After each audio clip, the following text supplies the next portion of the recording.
Islam datang membawa risalah ketenangan. Dan memang Nabi Adam pun ketika pertama kali bertugas di bumi, Allah memerintahkan untuk memulai tugasnya di bumi itu langsung oleh Allah difirmankan, semua misi yang dikerjakan oleh Adam alaihissalam itu yang paling menariknya adalah disertakan dengan konsepsi ketenangan dan kesenangan. Jadi sebetulnya aktivitas dunia itu kalau kita mengikuti tuntunannya, itu prinsipnya itu tenang dan senang. Ingat itu ya, tenang dan senang. Baik, itu ada di Quran surah kedua Al-Baqarah di ayat 38. Qulna bitu minha jami'a fa imma ya'tiyannakum minni huda faman tabi'a hudaya fala khaufun 'alaihim wala hum yahzanun. Sekarang misi dimulai, kata Allah, Adam, Hawa turun semua ke bumi, misi dimulai. Karena Nabi Adam, kakek moyang kita, dan istri beliau, Sayyidah Hawa alaihissalam, ingat ya, Allah menciptakan manusia pertama itu Adam dan Hawa, bukan Adam dan Hendra. Ingat ya, Adam dan Hawa. Jelas? Betul ya? Betul. Jadi begitu kemudian disampaikan, misinya diviralkan. Apa tujuan mencipta Adam dan nanti keturunan yang disebut dengan Bani Adam, disebutkan 7 kali dalam Al-Quran itu, fungsinya adalah di bumi terkait dengan ibadah. Quran surah ke-51 ayat 56, "Wa ma khalaqtul jinna wal insa illa liya'budun." Nanti pekerjaan ibadahnya bukan di langit. Yang di langit ada malaikat yang bertasbih, bertahmid, bertakdis. Nanti di ayat 30 terusannya ditemukan. Ya kan? Wa nahnu nusabbihu bihamdika wa nuqaddis lah. Ya kan? Ada yang di langit. Cuma tugas kita bukan di langit. Tugasnya di mana? Di bumi. Itu yang dimaksudkan Al-Baqarah ayat 30. Wa idh qala rabbuka lil malaikati inni ja'ilu fil ardi khalifah. Tugas kita memakmurkan bumi, tugas kita beribadah di bumi ini. Karena tugasnya di bumi, maka Adam diturunkan. Ketika sudah siap, diturunkan ke bumi. Yang paling menarik, perhatikan kalimatnya. Fa imma ya'tiyannakum minni hudan.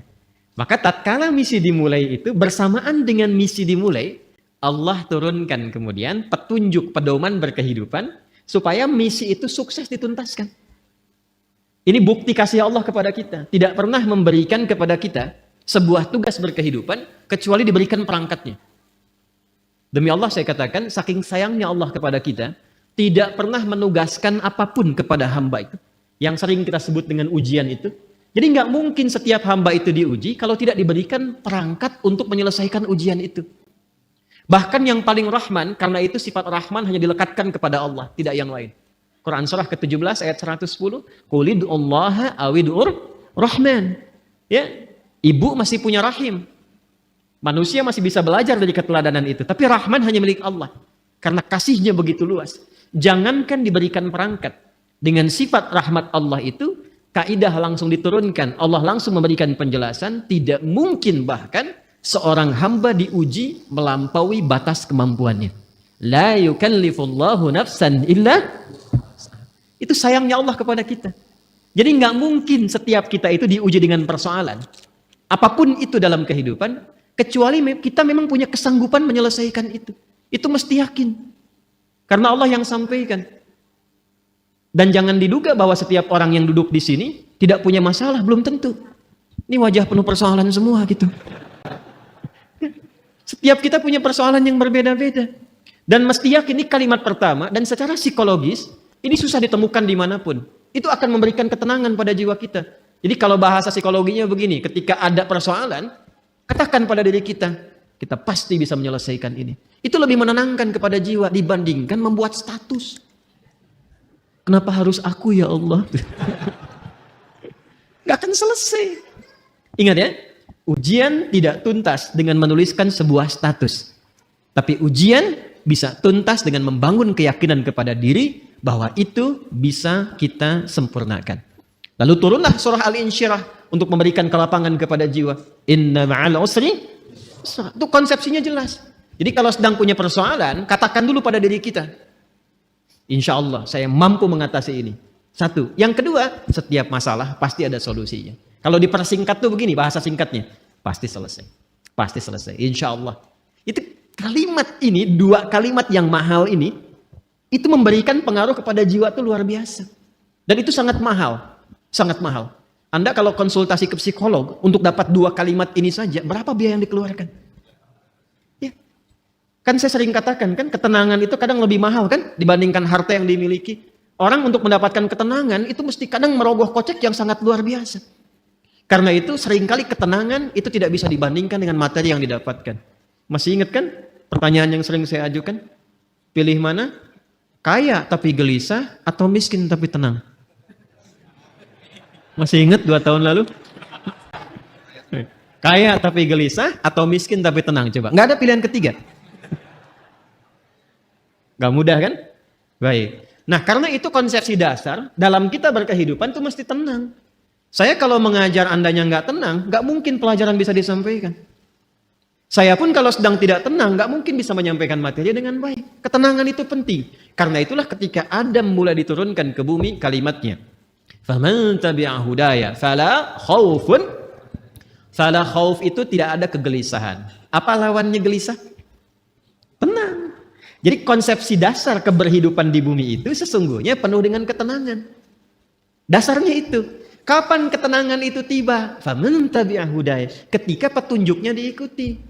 Jadi kalau ada keberhidupan kita dalam konteks apapun, apakah di rumah tangga, di pekerjaan di kantor, kehidupan sosial, yang membuat kita tidak lebih tenang, boleh jadi, maaf, bukan karena jabatan yang kurang tinggi. Mungkin bukan hartanya kurang banyak. Bukan karena gelar belum banyak terkumpul. Boleh jadi interaksi kita dengan pedoman yang telah Allah tetapkan itu belum tinggi. Coba keluarkan pedomannya. Kemudian walahum yahzanun, dan tidak larut dalam kesedihan. Apa lawannya sedih? Senang. Harusnya keberhidupan di bumi itu konsepnya tenang dan senang. Mau di sini senang, mau di sana senang, di sini, di sana, di mana-mana. Itu memang konsep dasar berkehidupan. Kapan itu terjadi? Kapan? Bukan untuk disyairkan, dilirikan, tapi untuk dikaji. Ketika faman tabi'a hudaya, ketika pedoman itu diikuti. Karena itu, saking rahmannya Allah kepada kita, dari sejak generasi Adam alaihissalam, kemudian berganti berketurunan, Adam, Hawa menyatu, melahirkan keturunan. An-Nisa ayat yang pertama, ya ayyuhan nasu taqu rabbakumul ladzi khalaqakum min nafsin wahidah wa khalaqa minha wa batha minhuma rijalan katsiran wa nisaa wattaqullaha alladzi tasaaluna bihi wal arham innallaha kana 'alaikum raqiba. Adam, Hawa, Quran surah 4 ayat 1 menyatu melahirkan keturunan lelaki dan perempuan. Lalu menyebar semuanya ini. Berbeda-beda tempat. Ya, boleh jadi beda RT, beda RW, beda kecamatan sampai beda benua. Bahkan sukunya bisa tidak sama. Dalam bahasa Arab perbedaan komunitas disebut dengan sya'bun, jamaknya disebut syu'ubun. Suku disebut dengan kabilah, jamaknya qabail. Maka turun Quran surah ke-49 ayat ke-13. Ya ayyuhan nasu, hei semua manusia yang berinteraksi dalam kehidupan. Jadi kalau disebutkan nas itu sifat manusia yang punya sifat sosial, akan butuh orang lain. Pasti berinteraksi. Kata Allah, hei semua manusia tanpa kecuali, yang dekat, menengah, ataupun jauh. Jadi yang merasa dekat dengan orang lain, dekat dengan Allah, atau menengah, ataupun tinggalnya di tempat yang jauh. Karena ya itu panggilan disebutkan 361 kali dalam Al-Quran, memanggil dengan semua jarak. Ayyuha, ayyunya munada, haknya tanbih. Ayyuha disebutkan 150 kali dalam Al-Quran, berfungsi untuk menguatkan dan mengingatkan. Kata Allah, saya tegaskan, saya ingatkan. Kalian semua itu, inna khalaqnakum min dzakari wa untha. Dengan keagunganku. Jadi, saking kita itu dinilai tinggi oleh Allah, maka ayatnya dibuka dengan kata inna. Menggunakan bentuk ta'zimun nafsi li ta'zimi sya'ni. Rumus cepatnya begini, rumus cepatnya. Jika ada dalam Al-Quran dibuka dengan kata inna, naknya panjang, tidak pendek, karena ada inna. Jelas? Wal 'asr, Quran surah 103, wal 'asr, innal insana lafi khusr. Itu yang pendek, innal insan. Ya, itu inna di situ huruf taukid. Inna harfu nasbin wa taukidin tansibul isma wa tarfa'ul khabara mabniyun 'alal fathi la mahalla lahu minal i'rabi. Itu gramatikal nahwunya. Tapi kalau ada panjang inna Maka itu gabungan dari inna pendek plus na panjang, singkatan dari nahnu. Rumus cepatnya, kalau dibawa ke Quran terkait dengan Allah, jangan diartikan jamak. Awas, kita ini ngaji ilmu balaghah, jangan diartikan jamak, nggak tepat kalau jamak. Ya, karena itu kita harus bahas dengan ilmunya.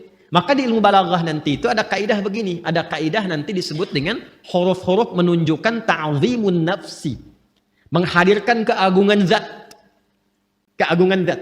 Nah, menariknya di Quran itu, Allah kalau sudah menampilkan keagungan zatnya, itu selalu menggunakan kata inna panjang untuk memberikan kesan bahwa informasi yang disampaikan begitu agung.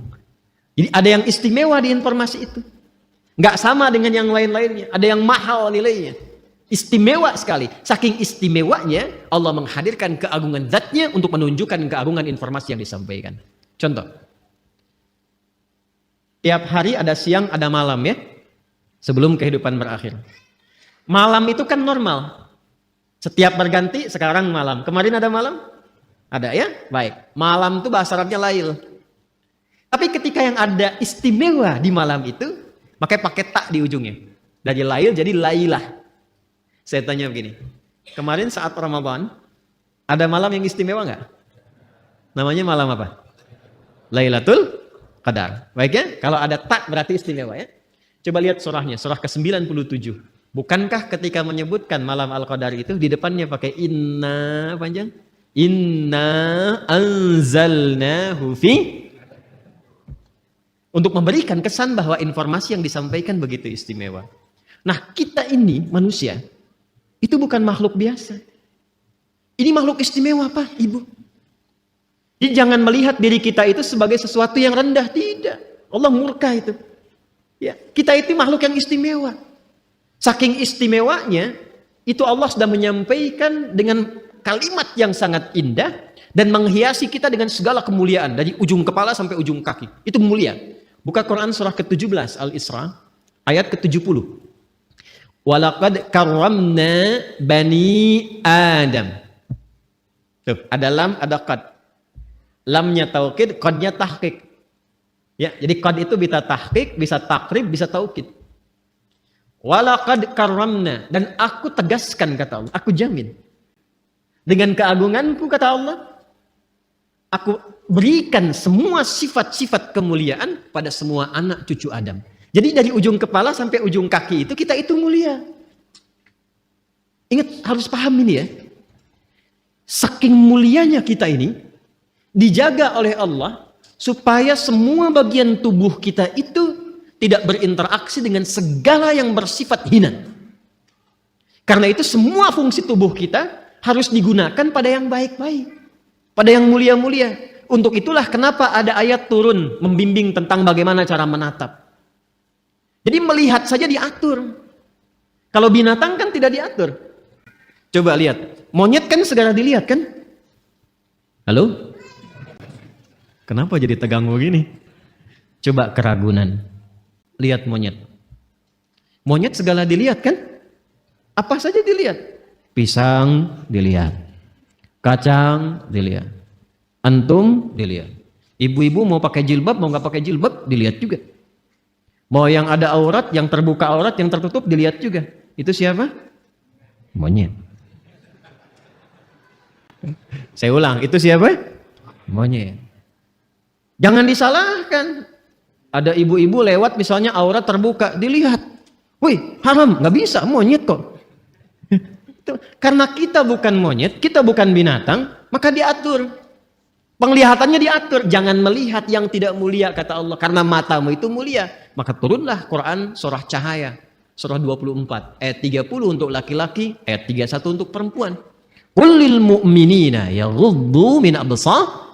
Wa qul mu'minati yaghuddna min absar. Kata Allah, kamu itu makhluk mulia. Karena itu pandanganmu pun harus mengarah pada yang baik saja. Ketika yang dipandang itu nggak bagus, palingkan. Ghaddul basar itu bukan nggak boleh lihat. Ketika yang dilihat tidak layak, jangan dilihat. Gambar-gambar yang tidak elok, jangan dilihat. Tontonan yang tidak bagus, jangan dilihat. Proyek yang bukan punya Anda, jangan dilihat. Alas kaki keluar dari sini bukan punya Anda, jangan dipaksakan dilihat-lihat. Paham? Kenapa? Karena kita itu mulia. Maka muncul hukum haram. Haram itu akarnya seakar dengan kata hormah. Diserap ke dalam bahasa Indonesia menjadi hormat. Hormat itu dari bahasa Arab. Asalnya hukum haram itu, ini dasarnya filosofinya, maknanya. Kenapa hukum haram ini muncul? Dasarnya bukan ingin membatasi manusia beraktivitas, bukan. Tapi Allah menginginkan kehormatan kita terjaga. Jangan dilakukan. Kalau kamu mengerjakan ini, kehormatan kamu runtuh di hadapan Allah dan manusia. Coba silahkan cek. Kalau ada orang mencuri dan diketahui mencuri dipublikasikan, kehormatannya runtuh tidak? Runtuh. Pezina diketahui, runtuh. Pembegal, pencuri, perampok, koruptor, terbuka, runtuh. Allah tidak ingin. Allah tuh sayang dengan kita. Jangan sampai terjadi. Jadi tidak harus semua dilihat. Yang melihat semuanya tanpa batasan, siapa? Jadi kalau ada manusia ingin selalu melihat tanpa ada batasan, ya patut dipertanyakan, di mana nilai kemanusiaannya? Jelas sampai di sini? Ini gambaran ujung kepala sampai dengan ujung kaki. Jadi Allah tuh saking sayangnya, satu, menginginkan kita selalu tenang, senang, menginginkan kita terhormat. Jadi kurang sayang apa lagi? Kurang sayang apa lagi? Nah, dan yang paling menarik adalah ketika kita terlahir ke muka bumi ini, diberikanlah kemudian bekal-bekal untuk mendapatkan itu semua. Ini karena edisi spesial, saya akan menggali ini saja, karena ini sekaligus yang memberikan sebuah petunjuk langsung dari Al-Quran dan hadis-hadis Nabi Muhammad SAW untuk mendapatkan ketenangan tadi, kenyamanan tadi, keterjagaan tadi. Maka sejak manusia terlahir, diberikanlah fitrah berkehidupan, ditanamkan dalam jiwanya yang akan menjaga dia tetap dalam status yang terhormat di hadapan Allah. Itulah potensi fitrah yang disebut dengan takwa. Maka turunlah Quran surah ke-91 di ayat 7 sampai dengan ayat 10. Wa nafsi wa ma sawwaha. Dan demi jiwa setiap manusia yang disempurnakan penciptaannya. Fa'alhamaha fujuraha wa taqwa. Maka demi menyempurnakan itu ditanamkanlah pada dirinya fitrah, potensi-potensi kebaikan, yaitu satu katalisnya namanya fujur, dan inti hidup berkebahagiaan itu yang disebut dengan takwa. Tugas kita adalah mengoptimalkan fitrah potensi takwa ini. Jadi kalau kita bisa keluarkan itu, naik cahayanya, naik ke mata, itu mata tidak akan pernah menatap kecuali yang baik-baik saja. Turun ke lisan orang yang sudah punya takwa, itu lisannya akan terjaga. Tidak pernah dia bertutur kecuali yang mulia saja. Sampai ke ujung kaki. Kalau sudah jadi mendapati bagian dari takwa itu, maka berubah nanti namanya. Kalau sendiri disebut taqi, kalau jamak disebut muttaqin. Kalau jamak disebut apa? Muttaqin. Orang kalau sudah mendapatkan muttaqin statusnya dan dia berlatih dengan amalan-amalan khusus, maka Allah jamin semua gerak langkah hidupnya akan langsung dibimbing oleh Allah dan dipastikan semua aktivitasnya berdampingan dengan kesuksesan dan kebahagiaan. Itu konsepsi dasar di ayat 2 sampai dengan 5 di surah Al-Baqarah. Dzalikal kitabu la raiba fihi hudal lil muttaqin. Siapa muttaqin itu? Ayat 3-nya. Alladzina yu'minuna bil ghaib. Baik, latihannya. Wa yuqimunas wa mimma razaqnahum walladzina yu'minuna bima unzila ilaihi wa ma unzila min wa bil akhirati hum yuqinun. Lihat, ulaika ala hudam rabbih wa ulaika humul muflihun. Langsung ke ayat 5. Mereka itulah orang-orang yang akan selalu diberikan bimbingan oleh Allah dalam setiap langkah hidupnya. Tidak ada yang paling indah kecuali mendapatkan bimbingan Allah. Hidayah itu coba citrakan sebagai bimbingan. Ya, betul petunjuk dalam bahasa Arab. Petunjuk betul. Tapi petunjuk itu kalau kita tarik lebih dekat jadi terbimbing kita kan? Bimbingan dalam berkehidupan. Ada orang-orang yang selalu dibimbing Allah. Lisannya bertutur dibimbing. Bekerjanya dibimbing. Dan itu mahal. Ada orang yang ingin mendapatkan itu sampai rajin tahajud. Kan diantara manfaat tahajud itu kan mendapatkan bimbingan Allah. Ya, Quran surah ke-17 masih ingat? Ayat 79 itu sampai dengan ayat 81. Wa minal laili fatahajjad bihi nafilatan laka asa ay yab'atsaka rabbuka maqaman mahmuda. Kemudian apa yang terjadi? Wa qur rabbi adkhilni mudkhala sidqin wa akhrijni mukhraja Waj'alli lil muttaqina, Masya Allah. Waj'alli min ladunka sultanan nasira. Jadi teman-teman sekalian, itu mahal itu. Untuk dapat hudan itu, bimbingan Allah yang menyertai aktivitas kita, ada amalan-amalan dasarnya setiap hari. Tahajud, Quran, itu jangan salah tuh. Makanya saya tuh sering cerewet, dekati Quran, sampai bikin komunitas. Ya, sampai kita mencoba untuk menjadi bagian ahli Quran. Karena mahal. Yang dicapai itu bukan sekedar interaksinya. Bimbingan Allahnya. Kebahagiaannya gitu. Ya, kesuksesannya. Pertanyaan terbesarnya, apakah sampai detik ini kita sudah menjadi bagian dari insan bertakwa atau belum? Kalau sudah mendapati itu, kita bagaimana cara mempertahankannya? Kalau belum mendapati itu, bagaimana mengoptimalkannya? Itu yang coba kita gali di pertemuan malam hari ini.